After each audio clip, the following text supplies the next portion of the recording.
Hello student, मैं हूं निहाल। कैसे हैं आप सब स्टूडेंट? मैं निहाल सर वैभव इंग्लिश की ऑनलाइन क्लासेस में आज हम वैदिक मैथ्स का एक लास्ट जो टॉपिक हमारे पास बच गया था वो है परावर्ती विधि से डिवाइड। तो वो आज हम कंप्लीट करने जा रहे हैं।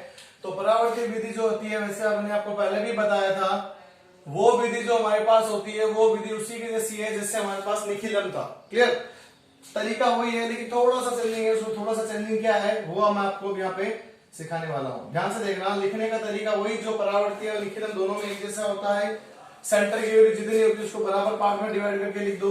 और मेरे पास जितनी वैल्यू को डिवाइडेशन करना वो हमने यहाँ लिख दिया। और इसमें बेस कितना है इसका, आधार की बात करें तो मेरे पास आधार जो है वो 100 है। और विचलन जिसको अपने बोलते हैं डेविएशन, वो कितना है मेरे पास 0.3, क्योंकि आधार में 100 में 2 जीरो आ रहे हैं, इसलिए डेविएशन में भी 2 वैल्यू आएगी। तो ये लिखा हमने 0.3। पहली वैल्यू को ऐसा का वैसा उतारना, जैसे हमने निखिलम में सीखा था, उतार दिया। इस वैल्यू को इससे मल्टीप्लाई करेंगे और ये करेंगे यहाँ पे 0 और 3। अब यहाँ पे बात समझने वाली क्या है, बात यहाँ पे समझने वाली वो कि हमने उसमें क्या किया था। हमने उसमें ये देखा था कि हम वहां पर क्या करते थे, ऐड करके चलते थे, लेकिन अब हम यहाँ पे क्या करेंगे, माइनस करके चलेंगे। तो हमारे पास देखो यहाँ पे कितना होगा, 1 में से 0 गया तो मेरे पास कितना आ गया, 1 बच गया। और मेरे पास यहाँ पे कितना रह गया भाई, नेक्स्ट वैल्यू हमने इसको इससे मल्टीप्लाई कर दिया तो आ गया मेरे पास 0 और 3। तो 4 में से 3 गया, बच गया 1। और 5 में से 3 गया, बच गया 2। तो मेरे पास यहाँ पे वैल्यू आई भागफल की बात करें तो वो हो गया मेरे पास 11। और शेषफल की बात करें तो वो मेरे पास बन गया कितना, 21। तो आप इस क्वेश्चन को नोट कर लीजिए, वीडियो को पॉज करके आप इस क्वेश्चन को नोट कर लीजिए। ओके, नेक्स्ट क्वेश्चन देखिए हम इसका। नेक्स्ट वाला पार्ट हमारे पास क्या है, 17 number question. Next 17 number question हमारे पास ये था। इसमें भी हमें क्या करना, देखो 17 नंबर क्वेश्चन में ये है 1358 में हमें डिवाइड करना है 113 का। तो मेरे पास वैल्यू क्या रह गई, ये लिखा हमने 13 और ये लिखा मैंने 58। यहां पे कितना आ गया मेरे पास 113। मेरे पास आधार की बात करें जिसको अपने बोलते हैं बेस, वो तो है 100। डेविएशन मतलब विचलन की बात करें जिसको अपने बोलते हैं डेविएशन, वो आ गया मेरे पास 13। तो मेरे पास हमने यहाँ पे लिख दिया विचलन 13। पहली वैल्यू ऐसा कैसा लिख दो, इसको इससे मल्टीप्लाई करो, यहाँ पे लिखा। और नेक्स्ट वैल्यू यहाँ चली गई, 3 में से 1 गया तो बच गया 2। अब 2 को गुणा करना इससे तो कितना आया, 13 दूनी 26। ये हमने लिख दिया यहाँ पे। 8 में से 6 गया, बच गया 2। 5 में से 3 घटाएंगे फिर 2 घटाएंगे तो मेरे पास यहाँ पे बच गया कितना, 0।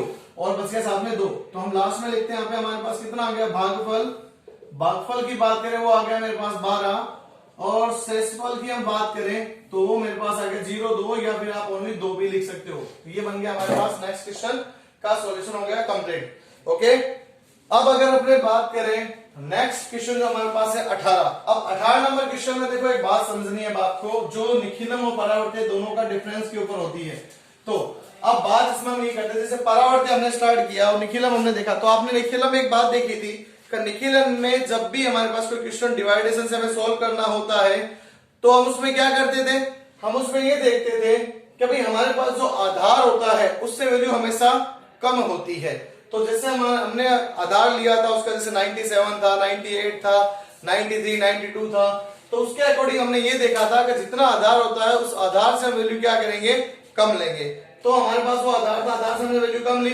अब अगर हम ये देखें कि मेरे पास परावर्ती की बात करें तो परावर्ती में हमारे पास क्या था, जितना आधार होता है उससे वैल्यू हमेशा ज्यादा मिलती है। और निखिलम में क्या होता है, जितना आप आधार लोगे उससे वैल्यू हमेशा कम मिलेगी। अब जैसे नेक्स्ट मेरे पास जो क्वेश्चन नंबर 18 इसने बोला परावर्ती विधि, तो ये परावर्ती विधि से नहीं, ये निखिलम से ही हल होगा।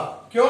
क्योंकि जो मेरे पास आधार है इसका, ये कितना है मेरे पास, आधार मेरे पास बना हुआ है। देखो अगर आधार में अगर इसमें बनाओ 100, तो आधार से अगर देखें तो वैल्यू मेरे पास कितनी कम आ रही है भाई, 12 कम है ना। डेविएशन जिसको हमने बात करते हैं विचलन मेरे पास आ रहा है प्लस का 12। अब अगर मैं ये देखूं जितनी वैल्यू उससे कम है तो ये मेथड मेरे पास कौन सा होगा, निखिलम विधि से भाग ही होगा हमारे पास। इसके अलावा हमारे पास दूसरा इसमें कोई ऑप्शन नहीं है। तो हमारे पास देखो ये क्या हो जाएगा, लिखने का तरीका वही, हमने लिखा 1 4 3 2, इसमें हमने लिखा 8 8, तो मेरे पास विचलन आ गया 1 2। पहली वैल्यू ऐसे कैसे लिख दी हमने, इसको इससे गुणा कर दिया, 1 आ गया और 2 आ गया। 4 में से 4 के अंदर मेरे को क्या करते, वहां पे हम जोड़ते थे, हम वापस उसमें हम क्या करते भाई घटाते थे परावर्ती में, अब यहाँ पे हम जोड़ेंगे, जोड़ दिया हमने तो आ गया 5, इसके गुणा करेंगे तो कितना होगा 12 पंजे मेरे पास कितना हो गया 60 हो गया ना, जोड़ते हैं 2 ये रह गया 6 2 8 8 3 11, क्या हुआ अब मेरे पास इस वैल्यू को लेने के बाद चेक करो भाग लगाने वाली संख्या से वैल्यू क्या मेरे पास ज्यादा है, हमें संशोधन करना पड़ेगा, तो संशोधन करने के लिए हम इस लाइन को आगे खींचते हैं, इसकी जो फर्स्ट वैल्यू है इसको हम क्या करते हैं इसमें ऐड करेंगे, इसको वापस इससे मल्टीप्लाई करके हम यहां लिखेंगे, तो देखो ये तो बन गया मेरे पास 15 और 1 16 और यहाँ पे 1 जा चुका तो 12 और 12 कितने बच गए 24, तो मेरे पास जो नेक्स्ट जो वैल्यू आई वो नेक्स्ट वैल्यू ये आ चुकी है, जो भागफल होगा वो मेरे पास 16 आ गया और जो शेषफल बचा मेरे पास वो मेरे पास आ चुका है 24, तो ये हो गया मेरे पास नेक्स्ट इसका आंसर। ध्यान रखना आधार से वैल्यू कम है तो निखिलम मेथड लगेगा और निखिलम का रूल होता है संख्या को हम जोड़ जोड़ के चलते हैं, परावर्ती में आधार से वैल्यू हमेशा ज्यादा होगी, उसकी पहचान है कि वो क्वेश्चन जो सोल्व होगा परावर्ती से हल होगा, लिखा हुआ मेरे पास परावर्ती लेकिन विधि निखिलम की ही लगेगी, ये बात ध्यान रखना, मेरी बात समझ में आ गई होगी। तो इसके अंदर हमने देखा आधार मेरे पास कम था तो निखिलम लग गया, आधार जैसे अभी इसमें और इसमें दोनों में आधार ज्यादा था तो मेरे पास परावर्ती लग गया। अब ना हमारे पास जो अब ये 18 नंबर क्वेश्चन है, आप इसको वीडियो को पॉज करके नोट कर लीजिए। अब हमारे पास एक लास्ट क्वेश्चन इसका और बचा है, वो है 19 नंबर क्वेश्चन, वो हमारे पास देखो किस विधि से सॉल्व होना है। अब आधार चेक करो, उसका भाग लगाने संख्या मेरे पास 123 है, आधार मेरे पास 100 से ज्यादा, इसका मतलब किससे होगा परावर्ती से। ये 19 नंबर क्वेश्चन हमारे पास देख देते हैं 1 4 8 8 और 5 में डिवाइड करेंगे हम 123 का, तो देखो कितना आएगा यहाँ पे वैल्यू आ गई 1 4 8। अब एक बात और, जब मेरे पास वैल्यू क्या होती है ज्यादा होती है तो उसके से मैंने आपको पहले ही बताया, जैसे हमारे पास 311 में हमने 8 का भाग लगाया था तो हमने 31 और 1 को पीछे लिखा था। जब भी ऐसी कंडीशन आए 5 आए तो 3 अंदर, 7 आए तो 4 अंदर, 3 आए तो 2 अंदर, ये बात हमें ध्यान रखनी है। 9 आए तो 4 अपने पास 5 अंदर, ऐसी संख्या लिखनी है। अब देखो यहाँ पे 5 संख्या तो 3 अंदर 2 बाहर लिख दिया।